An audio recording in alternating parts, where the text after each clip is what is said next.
우리가 살아가면서 어떤 집은 하나님이 복을 주셔서 참 잘 되는 집이 있고, 어떤 집은 정말 어려움을 당하는 그런 집이 있습니다.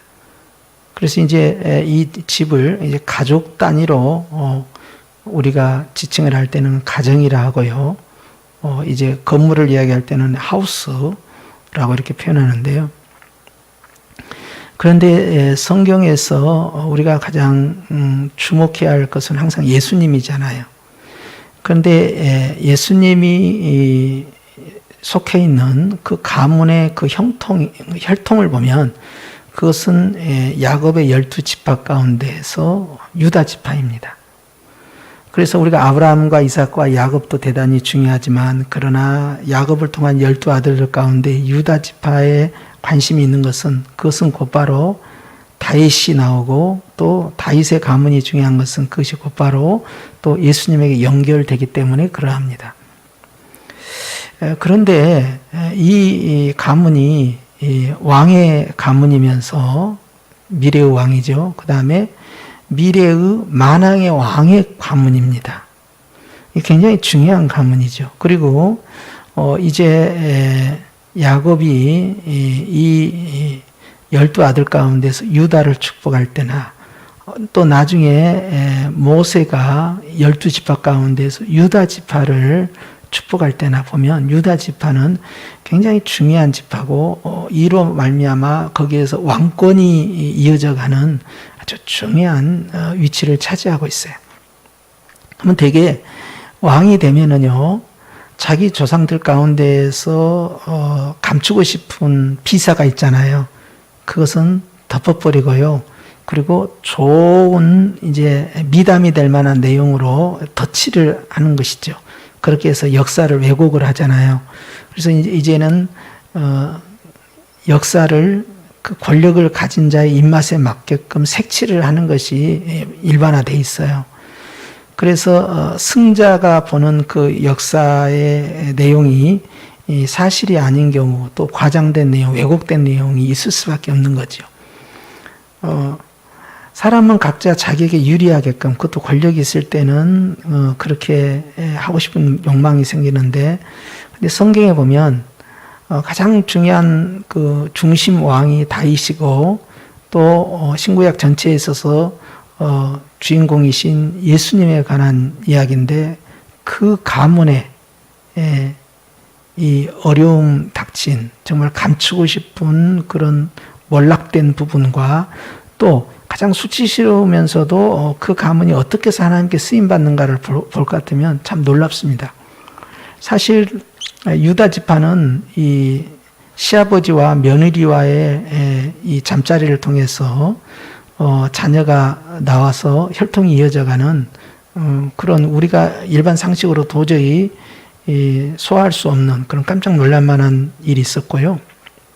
그리고 또 여호수아에 의해서 여리고성을 함락시켰을 때 살아남은 기생 라합이 바로 이 유다 지파의 며느리로 들어오면서 그 다말에 의해서 결국 보아스가 출생을 하고, 보아스 혈통을 이어서 다윗의 혈통을 이어서 결국 예수님에게 연결돼가는 과정을 보면, 기생 라합, 이방인 기생 라합에 대한 존재를 감추고 싶은 것이 사실 있을 거 아니에요. 그런데 그걸 그대로 노출을 합니다.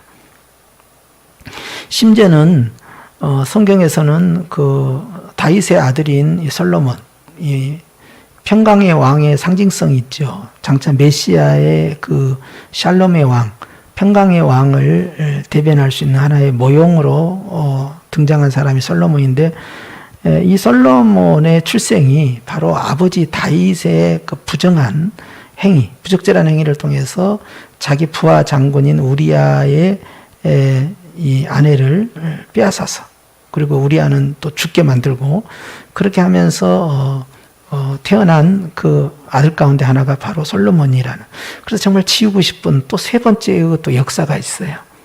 이렇게 성경은 뭔가 우리의 도덕적 윤리적으로 봤을 때 이건 도저히 용납할 수 없는, 그리고 감추고 싶어하는, 그리고 지워버리고 싶은 기억하고 싶지 않냐는 그러한 내용들이 있음에도 불구하고 그걸 다 드러냅니다. 영적으로 보면 사단은 그런 방법을 통해서 계속적으로 예수님의 혈통을 끊어내기 위한 그러한 방해 공작 작업이 들어왔고, 창세기 3장 15절에 예언된 대로 이 여인의 후손이 자신의 머리를 파괴할 거라는 걸 알고 있기 때문에 계속해서 대적하면서 방해를 하는 것이죠. 또 이제 다른 하나님 관점에서 보자면 이런 못난 인간, 못난 사람들을 통해서도 또 부정과 정말 감추고 싶은 역사의 그런 흠결이 있음에도 불구하고 하나님의 구원의 약속, 언약의 약속은 창세기 3장 15절부터 일관되게 내려와서 또 노아를 통해서, 아브라함을 통해서, 이삭과 야곱을 통해서, 다윗을 통해서 예수님까지 올 수 있도록 하나님의 긍휼과 자비가 여전히 있다. 그래서 흠결 많은, 너무나 허물 많은 그런 가문임에도 불구하고 하나님께서는 왕의 가문으로, 그리고 만왕의 왕의 이 가문으로 이 유다 지파를 들어 쓰고 있다 하는 걸 생각하면 감사할 수밖에 없는 거죠.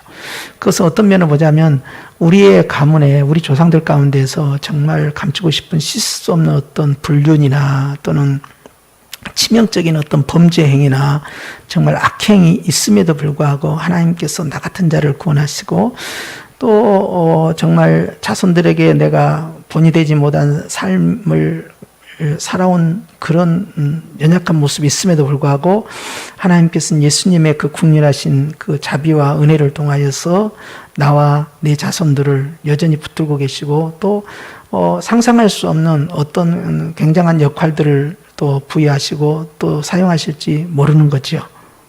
우리는 이렇게 절망 가운데서 희망을 보고요, 그리고 고통 가운데서, 부끄러움과 수치 가운데서 하나님의 새로운 약속을 바라보게 돼요. 아담과 하와가 죽음을 선포당하고 그들이 이제 에덴 동산에서 쫓겨날 때 하나님께서는 그들에게 가죽옷을 입혀주시면서 그들의 수치를 가려주셨을 뿐만 아니라 더 나아가서 그들에게 약속을 하셔서 그들이 결국 이 땅에서 절망 가운데 쫓겨나 살 때 그들이 부부를 통해서 태어나는 그 자녀, 남자아이를 통하여서 하나님께서 결국 뱀의 머리를 깨뜨리는 철장 권세를 준 거죠. 이런 복음의 메시지를, 희망을 주심으로써 여전히 부부관계가 파괴되지 아니하고 서로 미워하지 아니하고 원망하지 아니하고 남탓하지 아니하고 서로 부부관계를 잘 유지해서 자녀를 생산하도록, 그렇게 해서 원만한 가정에서 태어난 그 자녀들에게 계속 희망을 걸고 결국 그 자녀 가운데 그 누군가가 결국 뱀의 머리를 깨뜨리는 구원자로 등장할 거라는 그런 희망을 가지고 부부 생활을 한 거예요. 그래서 하와의 이름을 아담이 에덴 동산에서 이제 쫓겨난 다음에 이름을 주고 생명의 어머니, 즉 희망을 그에게 심은 것이죠. 그리고 자기를 몰락시킨 아내를 원망하지 아니하고 아내를 품은 것입니다. 이제 저 여자 때문이었다라고 했던 그런 비난도 하지 않게 된 것이죠. 이렇게 함으로써 그 새로운 복음에 대한 희망, 언약에 대한 그런 소망을 가지고 아담은 이제 가정생활을 유지하면서 그가 900년 넘게 살면서 자녀를 생산을 했던 것입니다. 오늘 우리는 이런 그 유다 지파의 이런 그 초기의 모습을 보면서 이 가정에 이렇게 시아버지와 며느리의 상황이 이렇게 있었구나, 참 감추고 싶다. 우리 이 유다 지파의 부끄러움이거나 이렇게 할 만한 내용임에도 불구하고 주님은 이것을 성경에 기록하고 우리에게 또 들려주시면서, 그런데도 하나님이 어떻게 우리를 쓰시는가, 어떻게 복을 주시는가를 우리로 하여금 깨닫기를 원하시는 거예요.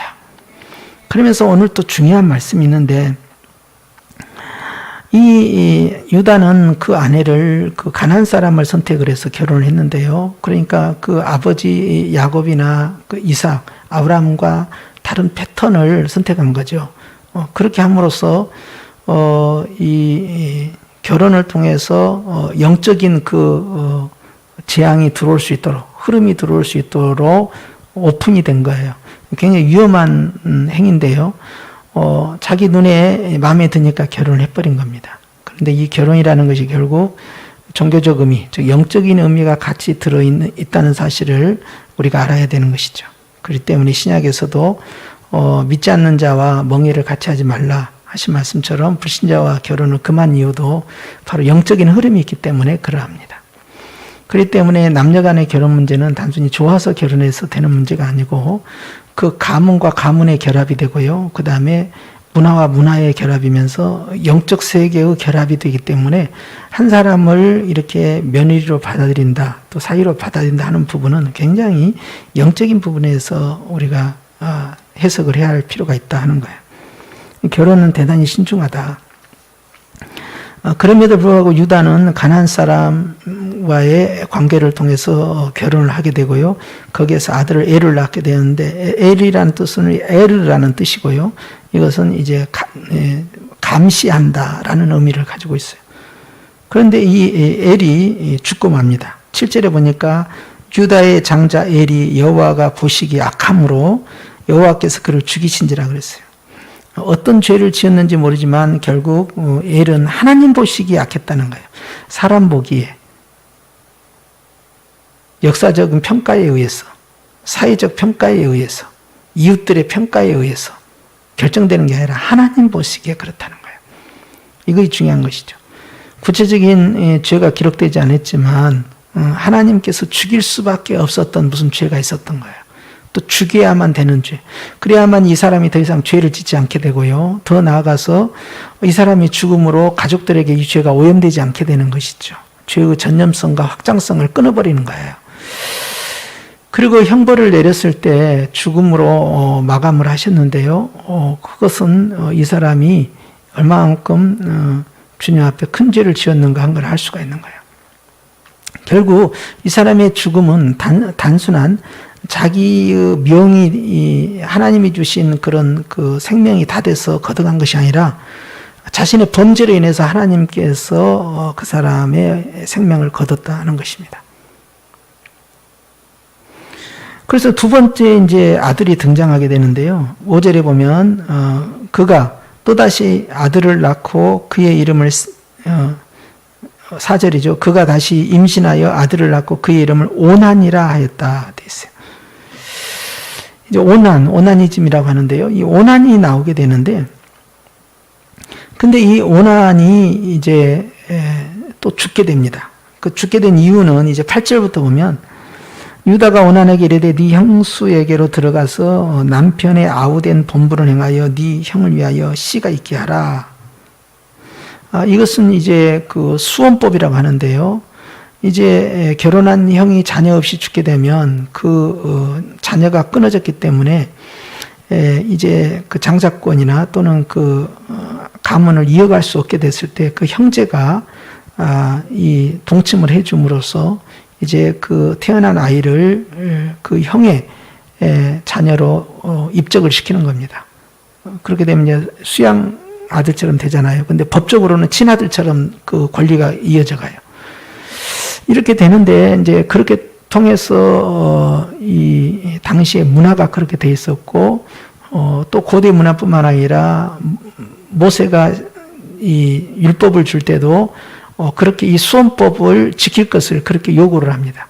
그리고 이제 보아스와 이제 그 이 룻의 관계에서도 보아스가 이 룻을 아내로 받아들이기 전에 이 나오미의 가정 가운데에서 더 가까운 친족이 있는가를 살펴보고 그 친족에게 먼저 기회를 주고 네가 이 이방 여인인 이 룻을 아내로 받아들이겠느냐 했을 때 그걸 상대방이 거절하지요.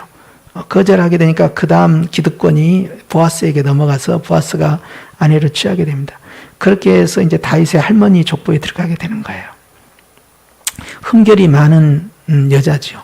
왜냐하면 과부였고 또 이제 이방 여인이고요. 그러면 벌써 유다 지파에 도대체 몇 개의 흠결이 나온 겁니까? 앞서 말씀드린 이 세 가지와 여기까지 하면 벌써 네 가지 흠결이 나온 거죠. 다 기억에서 지우고 싶은 내용들이잖아요. 그런데도 이것을 그대로 성경은 노출하고 있습니다. 이제 이 오난이 어떻게 했느냐, 이 아버지의 명에 따라서 잠자리에 들었는데 9절에 보니까 오난이 그 씨가 자기 것이 되지 않을 줄 알므로 형수에게 들어갔을 때에 그의 형에게 씨를 주지 아니하려고 땅에 설정했다 그랬어요. 오난은 생각하기에 이제 형수와 동침하게 되면, 형수 이름은 다말이죠. 그런데 형수와 동침하게 되면 태어나는 그 아이가 형의 혈통을 이어가기 때문에 그러면 장자권이 이어가게 되는 거예요. 장자권이 이어가게 되면 장자는 부모의 재산에 이제 그 기득권을 유지하게 됩니다. 그래서 두목을 가져가게 돼요. 두 배로. 그러니까 이제 이것에 대해서 이제 오난 입장에서는 형만 없으면 내가 장자권 아니냐, 계승자가 아니냐, 그런 생각도 했겠죠. 그리고 이제 또 하나는 영적으로도 내가 유다 지파에, 그러면 유다 가문에 내가 장자다, 이걸 생각했겠죠. 그런데 이제 그런 목적을 가지고 동침을 하면서도 임신을 회피해버리는 행위를 한 거예요. 주님이 그것을 악하게 본 거예요. 그런 행위의 그런 탐욕, 오난의 그런 탐욕과 그런 욕심을 주님께서는 10절 말씀에 그 일이 여호와가 보시기에 악함으로 여호와께서 그도 죽이셨다라고 되어 있어요. 여기서 중요한 것은 사람들의 평가가 아니라 하나님의 평가가 대단히 중요하다는 겁니다. 사도 바울은 이제 고린도전서 4장에 보면 사람들이 나에게 뭐라고 평가하는지는 중요하지 않다는 거예요. 오히려 이제 앞으로 장차 나타나실 예수님 앞에서 내가 어떤 평가를 받는가, 나는 그것이 더 중요하다고 고백합니다. 그러니까 우리가 언론이 나에게 뭐라고 말할까, 여러분, 또 사회가 나를 어떻게 말할까, 역사가 나를 어떻게 말할까, 그걸 굉장히 중요한 가치로 여겨요. 그런데 우리 믿는 자들은, 또 교회는, 한국교회는요, 물론 세상에 본이 되고 덕이 되고 또 이 빛과 소금의 역할을 다하면서 사회적 책임을 다하면서 공감대를 형성하면서 복음의 길을 넓히는, 그렇게 해서 좋은 그 전도 토양을 만드는 그런 전략도 필요하지만, 그러나 알아야 할 게 있습니다. 그보다 더 중요한 것은 그럼에도 불구하고 그러한 우리의 전도 전략적인 결정들이 하나님 보시기에 악해서는 안 된다는 거예요. 그러니까 여론이 어떠하니까, 그 나라의 정부가 그렇게 요구하니까, 역사적 평가가 어찌하니까, 이것이 중요한 게 아닙니다. 하나님의 평가가 중요한 거예요. 그래서 우리는 초대교회 성도들 같은 경우 이제 카타콤에서 생활하면서 이제 순교를 당하고 있을 때요, 그들은 사회적으로 여론이 안 좋았습니다. 그리고 당시에 정부와 마찰이 있었습니다. 그리고 그 시대의 역사가들은 계속적으로 이 크리스찬들에 대해서 아주 혐오적이고 비난적인 글들을 많이 쓰고 그렇게 평가를 했지요. 저평가가 이루어진 거죠. 그런데 어찌 됐습니까? 결과적으로 믿음의 승리가 이루어졌습니다. 우리는 그들을 존중하고 존경하거든요. 우리는 알아야 할 것이요, 너무 세상에서 점수를 많이 따려고 너무 그들의 마음을 얻기 위해서 우리의 그 고유 가치 있죠. 절대 가치를 포기해서는 아니 돼요. 우리가 지켜야 할 이 절대 가치, 주님이 기뻐하시는 것, 그것을 선택하는 일을 주저해서는 아니 되는 것입니다. 우리가 코로나를 핑계를 대고 하나님께 주일날 드리는 이 예배가 때로는 예배당에서 못하고 가정에서 드릴 수도 있고, 이제 그 공간이 좀 변화가 일어났음에도 불구하고 주님은 마음의 중심을 보시는데요, 하나님께서는 주님 보시기에 선한 결정을 하시기를 원하셔요. 그 마음의 중심을 계속 봅니다. 반드시 예배당에서 예배를 드리는 것만이 옳다, 그 주장을 한 건 아니고요, 하나님이 보시기에 선해야 된다는 거예요. 예배당에서 예배를 드리면서도 하나님의 마음을 아프게 드릴 수도 있고요, 예배를 방해한다든지 또 다른 생각을 품는다든지 여러 가지 행위를 통해서 또 예배당에 나오지 못한 상황에서도 하나님 앞에 진실로 주님께 영광을 돌리는 그런 예배 행위가 일어날 수 있는 거죠. 그렇기 때문에 꼭 장소적 개념으로 구분한 건 아니지만 그러나 전반적으로 봤을 때 우리의 그 어떤 결정들과 선택들이 하나님 보시기에 선한가 이걸 자꾸 되물어야 돼요. 주님이 기뻐하실까? 하나님이 좋아하실까? 하나님 보시기에는 어떠실까? 그걸 자꾸 되묻는 겁니다. 그 결정을 하자는 거예요. 그것이 내 자녀가 하나님 앞에서 큰애가 하나님 보시기에 악한 짓을 한 거예요. 이게 부모에게는 한없이 효자야. 예를 들자면 어머니에게도 너무너무 잘해, 할머니에게 너무너무 잘해, 친구들에게 너무너무 잘해, 이웃에도 너무너무 잘해, 직장에서 너무너무 잘해. 근데 하나님 보시기에 악한 거예요. 그러면 죽었잖아요. 이걸 생각해야 됩니다. 그러니까 그런다고 해서 부모에게 잘하지 말자, 가족에게 잘하지 말자, 사회에 잘하지 말자는 뜻은 아니잖아요. 그래도 다 잘하면 좋죠. 그런데 가장 으뜸이 뭡니까? 절대 양보할 수 없는 거 뭡니까? 하나님 보시기에 선하고 하나님을 기쁘시게 해야 되죠. 그렇죠? 그렇기 때문에 이 엘이 죽었을 때 우리는 하나님의 평가가 얼마나 엄중한가를 봐야 되고요. 두 번째, 이 오난도 부부관계를 들어갈 때 자기 자신은 자기가 더 많은 재산을 가져가고 명분을 더 가져가고 축복권을 더 획득하기 위한 목적으로 동침은 하면서도 이제 임신을 시키지 아니하는 방법을 선택함으로 피임을 해버린 거예요. 인위적 피임을 해버리니까 아무도 모를 거 아니에요. 그건 당사자들만 알 거 아니에요. 그렇잖아요. 그런데 하나님은 그걸 다 보고 있었어요. 그리고 오난 속에 들어있는 그 탐욕, 그걸 본 거예요. 그러니까 오난이 그런 장자에 대한 그런 그 욕망, 재산권에 관한 그런 욕망이 묻어 있다고 보는 것이 오히려 더 합리적인 이야기예요. 그런데 하나님이 그런 오난의 그런 그 탐욕을 보면서 주님께서 진노하셔서 그의 생명을 거둘 정도예요. 그 주님은 이 행위를 굉장히 크게 보신 거예요. 피임했는데 뭐 그냥 피임을 지금 말하는 게 아니잖아요. 왜 피임을 했냐 이거야. 왜 일부러 임신을 안 시켰냐 이 말이에요. 그것은 결국 탐욕이에요. 아버지의 재산권과 장자권에 대한 탐욕이 그 속에 바닥에 깔려 있었다. 주님은 그걸 지금 이야기하시는 거예요. 이해가 되시죠? 예, 그렇기 때문에 이것은 단순히 그 부부간의 어떤 성적 관계 또 요즘 청소년들이 하는 그런 자유행위나 그런 몽정이나 뭐 이런 거 하면 상관이 없는 겁니다, 이게. 예. 근데 물론 우리가 모세의 이 율법에 보면 그 몽정에 대해서 나와요. 또 자유행위에 대해서 나옵니다. 이제 그런 사람은 이제 하루 동안 부정하니 본인이 집 밖에서 씻고 닦고 해야 되지요. 그럼에도 불구하고 이 오난의 이 사건은 그 사건과 관계가 없고요. 그것은 의도적으로 임신을 회피한, 부부관계에 있어서 회피한 목적이 이 악한 마음을 가지고 진행했는데 주님은 그걸 굉장히 크게 본 거예요. 자, 여러분 생각해 보십시다. 다말이라는 이 여자가 가난한 여자임에도 불구하고 지금 이 여자를 통해서 임신이 안 돼버리면 그것은 하나님이 세우신 창세기 3장 15절의 그런 구원의 역사, 아브라함에게 하셨던 그 구원의 언약들에 그 이어져 감에 있어서 큰 문제가 발생할 수 있잖아요.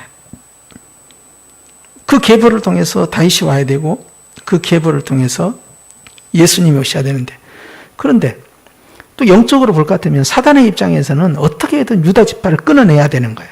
유다 지파가 남자아이가 없는 멸절이 돼야 됩니다. 그래야만이 이제 그 하나님이 약속하신 그 통로를 지금 틀어막는 또 하나의 전략이 있는 거 아닙니까?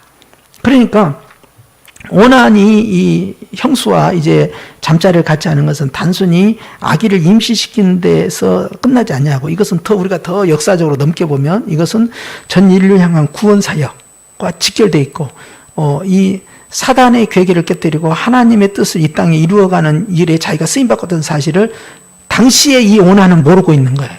그러나 우리는 알아야 됩니다. 수십억 인구 가운데 한 사람 같고 수많은 크리스천 가운데 한 명인 같고 지극히 적은 자 같아도 하나님께서는 나를 그렇게 안 보신다는 거예요. 그리고 나를 통해서, 내 자녀를 통해서, 내 자손을 통해서 하나님이 앞으로 무슨 일을 하실지는 아무도 예상 못한다 이 말이에요. 짐작 못할 일이, 어떤 일이 벌어질지 알 수가 없는 거예요. 김일성의 어머니가 당신의 아들이 주일학교 때부터 평양 비군에서 이렇게 이제 교회를 칠곡교회로 지금 돼 있잖아요. 교회를 이렇게 다니면서 신앙생활을 하고 있을 때 그 주일학교 어린 그 소년이 이 정말 나라와 민족의 하나님 앞에 씻을 수 없는 죄를 짓고 자기 자신을 신의 반열로 끌어올리는 그런 악행을 할 거란 걸 이 어머니가 몰랐던 거잖아요. 믿음의 어머니는. 반대로 나라와 민족을 살릴 뿐만 아니라 이 땅에 있는 교회를 회복시키는 위대한 하나님의 이 종들의 부모나 그 윗대 분들은 자기 자손에게서 그런 위대한 존재가, 존 칼빈 같이, 루터 같이, 이런 웨슬레 같이, 조나단 에드워드 같이, 찰스 아츠 같이, 이제 그 어떤 무디처럼 어떤 굉장히 크게 쓰임받는 사람들 있잖아요. 그런 사람들처럼 그렇게 쓰임받을 줄 누가 알았겠어요? 김익두 목사님 같은 경우도 주먹 쓰는 분 아닙니까? 유명한. 그런데 그가 변화돼서 최초의 7명의 목사님 가운데 한 분으로서 한국교회를 끌고 갈지 어찌 알았겠어요? 다 마찬가지예요. 쓰임받는. 그의 부모와 조상들이 자기 자손들 가운데서 하나님을 알지 못하는 그들이요, 그 위대한 한국교회의 지도자가 나올 걸 누가 알았겠습니까? 전혀 모르는 거죠.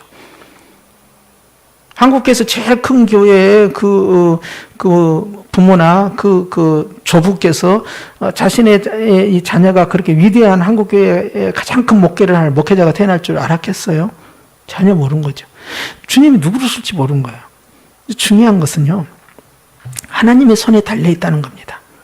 그러니까 내가 사회적으로, 가정적으로 보기에 문제가 없다가 중요한 게 아니라 하나님 보시기에 문제가 없어야 된다는 거예요. 그리고 나는 이 정도는 뭐 죄라고 생각해. 내가 이렇게 피 많은 것은 이건 나도 전략적 선택이고, 나도 내 가문을 지키고, 내 인생을 지키기 위한 목적이다라고 그렇게 크게 생각하지 아니한 행위지만 하나님께서는 그것을 아주 악하게 보셨다는 거예요. 주님의 평가가 아주 흠이 없기 때문에 주님이 어떻게 보시냐, 그 오난의 마음을 다 들여다본 거예요. 그리고 그것이 얼마만큼 하나님의 나라의 방해의 역할을 하고 걸림돌이 되는지를 주님은 엄중히 책임을 묻는 거죠. 그렇기 때문에 우리는 여기서 볼 것 같으면 이런 가문을 기망하고 하나님을 기망하는 이런 행위에 대해서, 이런 탐욕에 대해서 주님이 오난의 생명을 거뒀다. 그럼 반대로 생각하면 하나님께서는요, 하나님 보시기에 선하면, 하나님 보시기에 착하면요, 하나님이 그 사람들을 쓰십니다. 가족들이 뭐라고 하든, 내 주변 사람들이 뭐라고 하든, 사회에서 나에게 뭐라고 하든, 내가 하나님 보기에 정직하고 선하고 옳은 일을, 그리고 주님을 기쁘시게 하는 일을 하고 있는 게 굉장히 중요한 거예요. 우리의 가치가 거기에 있어야 된다는 거예요. 우리 자녀들에게도 사람에게 칭찬받는 것도 물론 필요하지만 하나님에게 칭찬받고 사람에게 칭찬받아야지, 하나님에게 칭찬이 없는데 사람에게 칭찬받는 것은 굉장히 위험한 일이 돼버립니다. 결국 자신의 아성을 쌓는 거예요. 유다 지파는 이렇게 두 아들을 잃음으로써요, 이제 전멸될 수 있는, 몰락될 수 있는 위기에, 코너에 몰려 있었는데 하나님께서요, 이제 다말을 통해서 그의 혈통을 이어가게 하는 것이 유다의 자식이 아니라 유다 자신의 씨를 통해서, 며느리와 관계를 통해서 자식을 이어가는 이런 이 예상하지 못한 이 방법을 주님이 막지 않으셨다는 사실입니다. 그렇다고 해서 유다를 비난할 수 없고 다말을 비난할 수가 없어요. 지금 우리의 윤리적 잣대를 가지고 비난할 수가 없습니다. 하나님께서는 그걸 비난하잖아요. 다말 잘못했다, 유다 잘못했다 이렇게 말씀하지 않고요. 또 나중에 모세가 미디안에서 이제 제사장의 딸 이드로의 딸 십보라를 아내로 얻었을 때 하나님께서 모세에게 너는 왜 히브리 사람과 결혼하지 않고 이방 여인과 결혼하냐라고 책임을 추궁하지 않으셨고, 아론과 미리암이라는 대제사장과 선지자가 모세를 비난했을 때 하나님께서 그들의 편을 들지 아니하시고 하나님의 종을 비난하는 그들을 오히려 책망을 하시고 십보라에 대해서 아무런 책임을 주님이 추궁하지 않으셨다는 사실이에요. 그러니까 사람의 기준으로 봤을 때는 비윤리적이다, 부적절하다라고 평가하고 있었지만 하나님께서는 그것을 문제 삼지 않았다는 사실을 아셔야 됩니다. 하나님의 종이라는 것이 가지고 있는 그 의미가 하나님께서 하시겠다는 의미가 들어있어요. 그러므로 그의 형과 누나라 할지라도, 비록 대제사장과 선지자라 할지라도 감히 하나님의 종에 대해서는 네가 말하지 말라는 거예요. 왜냐하면 주님이 직접 모세를 다루실 문제이기 때문에. 그리고 실제 그 문제를 다루었다라는 내용이 전혀 없습니다. 우리는 그 선과 악, 그다음에 윤리와 비윤리, 도덕과 비도덕 그 기준을 우리의 기준과 우리의 그 사회 통상적인 그런 개념으로 접근해서는 아니 됩니다. 또 여론에 의해서 옳고 그름을 결정해서는 아니 됩니다. 하나님 한 분이 어떻게 보시느냐가 우리의 절대 가치 기준이 돼야 됩니다. 그렇기 때문에 우리가 가정 생활을 할 때나 우리가 이제 그 가족과의 관계, 내 개인의 삶을 살 때 하나님 앞에서 우리가 칭찬받는 일에 분별력 있는 삶을 살아야 되죠. 이렇게 해서 유다 지파는 불륜이지만 그러나 이 불륜을 주님께서 추궁하지 아니하시고 결국 자녀가 태어남으로 말미암아 이 유다 지파는 위대한 지파로 시작하게 된 것이죠. 그리고 거기에서 다윗이 나옵니다. 훗날에 기대가 되지 않습니까? 우리의 자손들을 통해서 누가 태어날지. 하나님께서 나와 우리의 자녀와 자손들을 통하여 어떤 사람을 어떻게 사용하실지 궁금하지 않습니까? 또 육적인 자손뿐만 아니라 영적 자손도 생각해 보세요. 바울은 디모데에게 또 오네시모에게 또는 이 디도에게 또는 이 자신의 그 선교의 동역자들에게 영적 부모와 자녀 관계를 형성하면서 얼마나 많이 기대를 했겠어요. 오히려 바울보다 더 위대한 자가 나올 수 있잖아요. 그렇잖아요. 그러죠? 엘리야보다 더 강한 능력으로 쓰임받은 엘리사처럼 말이에요.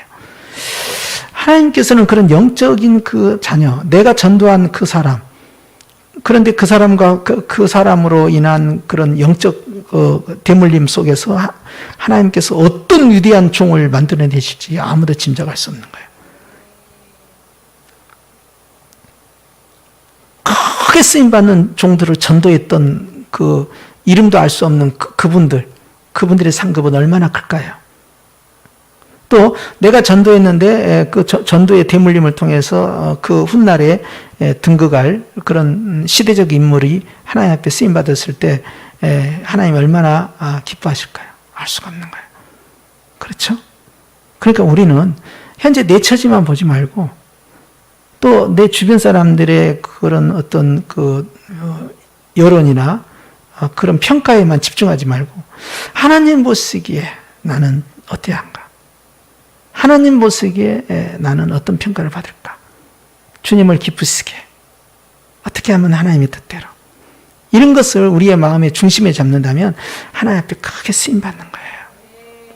우리가 무엇을 결정하거나 뭘 선택할 때 심지어는 이 가족관계, 부부관계, 부모와 자녀관계 또 내 형제와 와의 관계, 내 자매와의 관계 이런 모든 관계 속에서 주님 보시기에 우리가 착해야 돼요.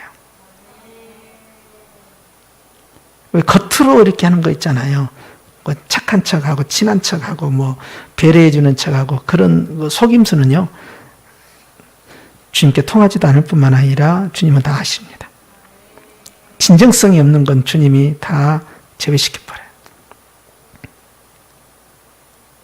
그래서 우리 믿는 크리스천들은 얼마만큼 이 가족 관계나 부부 관계나 또 형제 자매 관계나 이웃 관계에 있어서 하나님 보시기에 좋아야 돼요.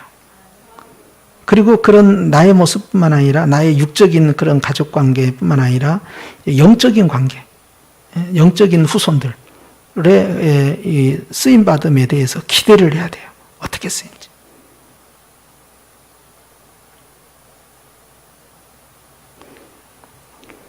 사도 바울도 사실 결혼 안 했잖아요. 그러나 그가 출산시킨 복음의 해산의 수고를 다해서 출산시킨 그 수많은 인물들을 통해서 어떻게 초대교회가 세워져 갔는지 우리가 알고 있잖아요. 하나님이 어떻게 하실지 모르는 거예요. 그러니까 육적인 가문이나 영적인 가문의 일어섬과 그 몰락 또는 이 몰락과 다시 회복됨 이런 것이 다 누구 손에 있다? 하나님의 손에 있다는 거예요. 그걸 여러분 기억해서 우리는 정말 축복의 통로가 돼야 되겠죠. 그러니까 우리부터 하나님 보시기에 착해야 돼요. 하나님 보시기에 옳은 걸 선택해야 돼요. 하나님이 원하는 대로 순종하고 그냥 가는 거예요. 할렐루야. 그래서 지금까지 우리 여기까지 살아온 거 아닐까요? 우리가 비록 실수하고 또 하나님의 뜻을 다 알지 못해서 우리가 이 주님의 뜻에 온전히 순종하지 못했다 하더라도 그러나 주님의 우리의 마음은 아시잖아요. 우리가 얼마만큼 주님의 뜻을 추구했고 순종하려고 했는지 아시잖아요. 실수가 있고 허물이 있어도 우리의 마음을 아시는 주님께서 또 계속 인도하시지 않겠어요? 그렇기 때문에 우리는 주님 앞에서 아름다운 모습으로 서 있는 것이 얼마나 중요한가, 가치 있는 것인가 이걸 기억하고 이제 우리의 남은 삶도 또 우리의 가족들이나 또 우리의 자녀 자손들도 주여 하나님 보시기에 어여쁜 그러한 모습으로 살게 하옵소서. 그리고 하나님께서 어떻게 쓰실지 우리는 알지 못하지만 훗날에 정말 놀라운 일들이 우리와 우리의 자손들을 통하여서 쓰임받는 놀라운 역사가 있게 하옵소서. 그런 고백이 있어야 되겠죠. 그렇게 해서 다 여러분 가정에 복이 들어가고 귀한 쓰임받음이 들어가기를 주님으로 축원합니다. 기도하겠습니다.